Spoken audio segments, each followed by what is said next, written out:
ದುನಿಯಾ ವಿಜಯ್ ಹಾಗೂ ಜಡೇಶ್ ಎಂಪಿ ಕಾಂಬಿನೇಷನ್ನ landlord cinema ನಿರೀಕ್ಷೆ ಹುಟ್ಟುಹಾಕಿದೆ. ಕನ್ನಡ ರಾಜ್ಯೋತ್ಸವ ಸಂಭ್ರಮದಲ್ಲಿ ಚಿತ್ರದ ಟೀಸರ್ ಹೊರಬಿದ್ದಿದೆ. ವಿಜಯ್ ಆರ್ಭಟದ ಝಲಕ್ ನೋಡಿ ಸಿನಿ ರಸಿಕರು ಫಿದಾಗಿದ್ದಾರೆ. ಸಾರಥಿ ಫಿಲ್ಮ್ಸ್ ಬ್ಯಾನರ್ ಅಡಿಯಲ್ಲಿ ಲ್ಯಾಂಡ್ ಲಾರ್ಡ್ ಸಿನಿಮಾ ನಿರ್ಮಾಣವಾಗಿದೆ. ಗುರು ಶಿಷ್ಯರು ಹಾಗೂ ಜಂಟಲ್ಮ್ಯಾನ್ ಸಿನಿಮಾಗಳ ಸರದಾರ ಈ ಬಾರಿ ಮತ್ತೊಂದು ಹಳ್ಳಿ ಸೊಗಡಿನ ಕತೆ ಹೇಳಲು ಬರ್ತಿದ್ದಾರೆ. ದುನಿಯಾ ವಿಜಯ್ ರೀತಿಯ ಮಾಸ್ ಹೀರೋ ಜೊತೆ ಸೇರಿ ಒಂದೊಳ್ಳೆ ಕತೆ ಕಟ್ಟಿಕೊಡುವ ಪ್ರಯತ್ನ ಮಾಡುತ್ತಿದ್ದಾರೆ. ಈಗಾಗಲೇ ಚಿತ್ರೀಕರಣ ಮುಗಿಸಿ ಪೋಸ್ಟ್ ಪ್ರೊಡಕ್ಷನ್ ಕೆಲಸದಲ್ಲಿ ಚಿತ್ರತಂಡ ಬ್ಯುಸಿಯಾಗಿದೆ. ರಚಿತಾ ರಾಮ್ ಚಿತ್ರದಲ್ಲಿ ನಾಯಕಿಯಾಗಿ ಬಣ್ಣಾಚಿದ್ದಾರೆ. ಇನ್ನುಳಿದಂತೆ ಶಿಶಿರ್, ರಿತನ್ಯಾ ವಿಜಯ್, ಅವಿನಾಶ್, ರಾಕೇಶ್ ಸೇರಿದಂತೆ ದೊಡ್ಡ ತಾರಾಗಣ ಚಿತ್ರದಲ್ಲಿದೆ. ಪುರಾಣದ ರಾಮಕೃಷ್ಣರು ದೇವರಾದರು, ಪಂಚತಂತ್ರದ ಹುಲಿ ಸಿಂಹಗಳು ದಂತಕಥೆಯಾದವು, ಇತಿಹಾಸದ ರಾಜರುಗಳು ನೆನಪಿನಲ್ಲಿ ಉಳಿದರು, ಅಳಿದವರೆದುರು ಅಳಿಯದೆ ಉಳಿದವನೊಬ್ಬ ಮಾರಿಯಾದನು, ತಲೆ ಎತ್ತಿ ಚರಿತ್ರೆಯಾದವನು ಎನ್ನುವ ಖಡಕ್ ಡೈಲಾಗ್ ಹಿನ್ನೆಲೆಯಲ್ಲಿ ಲ್ಯಾಂಡ್ ಲಾರ್ಡ್ ಟೀಸರ್ ಶುರುವಾಗುತ್ತದೆ. ತಲಿ ತಗ್ಸಾಕ ತಲಿ ಬಾಗ್ಸಾಕ ವ್ಯತ್ಯಾಸ ಇದೆ. ಸ್ವಾಭಿಮಾನದ ಮುಂದೆ ತಲೆ ಬಾಗೋದು ನನ್ನ ರಕ್ತದಾಗೇ ಇದೆ.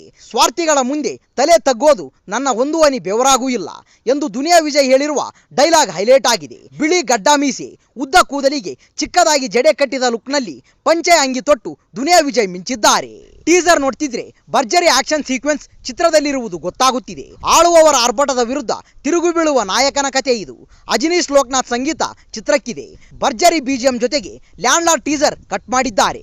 ಜನವರಿ 23ರಂದು ಸಿನಿಮಾ ಬಿಡುಗಡೆ ಮಾಡುವುದಾಗಿ ಘೋಷಿಸಿದ್ದಾರೆ. ಇನ್ನು 3 ತಿಂಗಳು ಕಾಯಬೇಕಾ ಎಂದು ದುನಿಯಾ ವಿಜಯ್ ಅಭಿಮಾನಿಗಳು ಬೇಸರಗೊಂಡಿದ್ದಾರೆ. ಇದು ಅಳಿದವರ ಕಥೆಯಲ್ಲ, ಅಳಿದು ಉಳಿದವರ ಕತೆ ಎನ್ನುವ ಟ್ಯಾಗ್ಲೈನ್ ಚಿತ್ರಕ್ಕಿದೆ. ಸ್ವಾಮಿ ಜಿ ಗೌಡ ಛಾಯಾಗ್ರಹಣ ಚಿತ್ರಕ್ಕಿದ್ದು ಹೇಮಂತ್ ಗೌಡ ಹಾಗೂ ಸತ್ಯಪ್ರಕಾಶ್ ಬಂಡವಾಳ ಹೂಡಿದ್ದಾರೆ. 90ರ ದಶಕದ ಕಾಲಘಟ್ಟದಲ್ಲಿ ಕೋಲಾರ ಭಾಗದಲ್ಲಿ ನಡೆಯುವ ಕಥೆಯನ್ನ ಚಿತ್ರದಲ್ಲಿ ಹೇಳುತ್ತಿದ್ದಾರೆ. ನೈಜ ಘಟನೆಗಳಿಂದ ಪ್ರೇರಣೆಗೊಂಡು ಜಡೇಶ್ ಈ ಸಿನಿಮಾ ನಿರ್ದೇಶನ ಮಾಡುತ್ತಿದ್ದಾರೆ. ಕೋಲಾರ ಶೈಲಿಯ ಕನ್ನಡ ಭಾಷೆಯನ್ನ ಚಿತ್ರಕ್ಕಾಗಿ ಬಳಸಿಕೊಂಡಿದ್ದಾರೆ. ಮಾಸ್ತಿ ಉಪ್ಪಾರಳ್ಳಿ ಸಂಭಾಷಣೆ ಚಿತ್ರಕ್ಕಿದೆ. ನಟ ಶಿವರಾಜ್ ಕುಮಾರ್, ಉಪೇಂದ್ರ ಮತ್ತು ರಾಜ್ಬಿ ಶೆಟ್ಟಿ ಅಭಿನಯದ ಬಹು ನಿರೀಕ್ಷಿತ ಚಿತ್ರ 45 ಇದೀಗ ಮತ್ತೊಮ್ಮೆ ಸಂಚಲನ ಮೂಡಿಸಿದೆ. ಚಿತ್ರದ ಪ್ರಥಮ ಪ್ರಚಾರ ಗೀತೆ ಆಫ್ರೋ ಟಪಾಂಗ್ ರಿಲೀಸ್ ಆಗುತ್ತಿದ್ದಂತೆಯೇ ಸಾಮಾಜಿಕ ಜಾಲತಾಣಗಳಲ್ಲಿ ಟ್ರೆಂಡ್ ಆಗುತ್ತಿದೆ. 45 ಚಿತ್ರವನ್ನ ಅರ್ಜುನ್ ಜನ್ಯ ಅವರೇ ಕತೆ ಚಿತ್ರಕಥೆ ಬರೆದು ಸಂಗೀತ ಸಂಯೋಜಿಸಿದ್ದಾರೆ. ರಮೇಶ್ ರೆಡ್ಡಿ ನಿರ್ಮಾಣ ಮಾಡಿದ್ದಾರೆ. ಈ ಚಿತ್ರದ ಆಫ್ರೋ ಟಪಾಂಗ್ ಹಾಡು ಬಿಡುಗಡೆಗೊಂಡ ಕೆಲವೇ ಕ್ಷಣಗಳಲ್ಲಿ ಕಮಾಲ್ ಮಾಡಿದೆ. ಸಾಮಾಜಿಕ ಜಾಲತಾಣದಲ್ಲಿ ಸದ್ಯ ಸದ್ದು ಮಾಡುತ್ತಿರುವ ಹಾಡು ಬಹುಬೇಗ ಟ್ರೆಂಡ್ ಆಗಲಿದೆ. ಹಾಡಿನಲ್ಲಿ ಶಿವರಾಜ್ ಕುಮಾರ್ ಮತ್ತು ಉಪೇಂದ್ರ ಅವರ ನೃತ್ಯ ಶೈಲಿ ಅಭಿಮಾನಿಗಳನ್ನ ಮಂತ್ರಮುಗ್ಧಗೊಳಿಸಿದೆ. ಇಬ್ಬರು ಹಿರಿಯ ನಟರು ತಮ್ಮ ಉತ್ಸಾಹದಿಂದ ಯುವ ನಟ ರಾಜ್ಬಿ ಶೆಟ್ಟಿ ಅವರಿಗೆ ಸ್ಫೂರ್ತಿ ತುಂಬಿ ಅವರನ್ನ ಸ್ಟೆಪ್ ಹಾಕುವಂತೆ ಮಾಡಿದ್ದಾರೆ. ಈ ಹಾಡಿನಲ್ಲಿ ಆಫ್ರಿಕಾದ ಗೆಟ್ಟೋ ಕಿಡ್ಸ್ ಕೂಡ ನೃತ್ಯ ಮಾಡಿದ್ದಾರೆ. ಆಫ್ರೋ ಟಪಾಂಗ್ ಸಾಂಗ್ ಸಿಕ್ಕಾಪಟ್ಟೆ ಕಲರ್ಫುಲ್ ಆಗಿದ್ದು ಆಫ್ರಿಕಾದ ಹೆಸರಾಂತ ಡ್ಯಾನ್ಸ್ ಟ್ರೂಮ್ನ ಹುಡುಗರೊಂದಿಗೆ ಹಾಡಿನಲ್ಲಿ ಶಿವಣ್ಣ ಹಾಗೂ ಉಪ್ಪಿ ಶೈಲಿಯ ನೃತ್ಯ ಸಖತ್ತಾಗಿದೆ. ಈಗಾಗಲೇ ಟ್ರೈಲರ್ ಹಾಗೂ ಈ ಹಾಡು ಬಿಡುಗಡೆಗೊಂಡಿರುವ ಹಿನ್ನೆಲೆಯಲ್ಲಿ 45 ಚಿತ್ರಕ್ಕಾಗಿ ಅಭಿಮಾನಿಗಳ ನಿರೀಕ್ಷೆ ಗಗನಕ್ಕೇರಿದೆ. ಲವಕುಶ, ಕಬ್ಜಾ, ಪ್ರೀತ್ಸೆ ಚಿತ್ರಗಳಲ್ಲಿ ಒಟ್ಟಿಗೆ ಕಾಣಿಸಿಕೊಂಡಿದ್ದ ಉಪ್ಪಿ ಮತ್ತು ಶಿವಣ್ಣ ಜೋಡಿ ಮತ್ತೆ ಒಂದು ಸಲ ಪರದೆಯ ಮೇಲೆ ಕಾಣಿಸಿಕೊಳ್ಳುತ್ತಿರುವುದು ಈ ಚಿತ್ರದ ಪ್ರಮುಖ ಆಕರ್ಷಣೆಯಾಗಿದೆ. ಆಫ್ರೋ ಟಪಾಂಗ್ ಅನ್ನೋದು 45 ಚಿತ್ರದ ಪ್ರಮೋಷನಲ್ ಸಾಂಗ್ ಆಗಿದೆ. ಇದರಲ್ಲಿ ಆಫ್ರಿಕಾದ ಗೆಟ್ಟೋ ಕಿಡ್ಸ್ ಇದ್ದಾರೆ. ಇವರ ಜೊತೆಗೆ ರಾಜ್ಬಿ ಶೆಟ್ಟಿ, ಉಪೇಂದ್ರ ಹಾಗೂ ಶಿವರಾಜ್ ಕುಮಾರ್ ಡ್ಯಾನ್ಸ್ ಮಾಡಿದ್ದಾರೆ.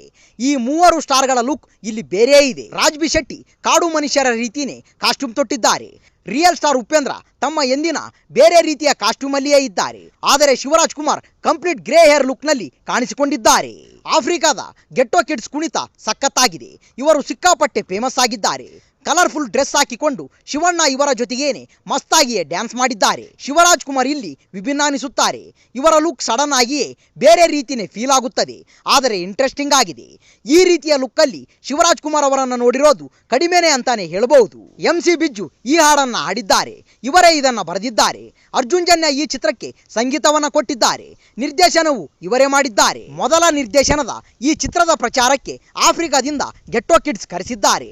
ಮೊದಲ ಬಾರಿಗೆ ಈ ಕಿಡ್ಸ್ ಅನ್ನ ಇಂಡಿಯಾಗೆ ಕರೆಸಿದ್ದಾರೆ. ಆ ಖ್ಯಾತಿ ಅರ್ಜುನ್ ಜನ್ಯ ಅವರಿಗೆ ಸಲ್ಲಬೇಕು. 4 ದಿನಗಳ ಕಾಲ ಆಫ್ರೋ ಟಪಾಂಗ್ ಹಾಡನ್ನ ಬೆಂಗಳೂರಿನಲ್ಲಿಯೇ ಶೂಟಿಂಗ್ ಮಾಡಿದ್ದಾರೆ. 45 ಚಿತ್ರ ಡಿಸೆಂಬರ್ 25ರಂದು ರಿಲೀಸ್ ಆಗುತ್ತಿದೆ. ದೊಡ್ಡ ಮಟ್ಟದಲ್ಲಿಯೇ ಇದನ್ನ ರಿಲೀಸ್ ಮಾಡ್ತಿದ್ದಾರೆ. ಈ ದಿನವೇ ಸುದೀಪ್ ಅಭಿನಯದ ಮಾರ್ಕ್ ಚಿತ್ರ ರಿಲೀಸ್ ಆಗುತ್ತಿದೆ. ಈ 2 ಸಿನಿಮಾಗಳು ಬರೋ ಮೊದಲು ದರ್ಶನ್ ನಟನೆಯ ಡೆವಿಲ್ ಚಿತ್ರ ಡಿಸೆಂಬರ್ 12ರಂದು ರಿಲೀಸ್ ಆಗುತ್ತಿದೆ. ಈ ವಿಡಿಯೋ ಇಷ್ಟವಾದಲ್ಲಿ ನಮ್ಮ ಚಾನಲ್ ಲೈಕ್ ಮಾಡಿ, ಶೇರ್ ಮಾಡಿ, ಸಬ್ಸ್ಕ್ರೈಬ್ ಮಾಡಿ ಅಂತ ಹೇಳ್ತಾ ಅಲ್ಲಿಯವರೆಗೂ ಟೇಕ್ ಕೇರ್, ಬಾಯ್ ಫ್ರೆಂಡ್ಸ್.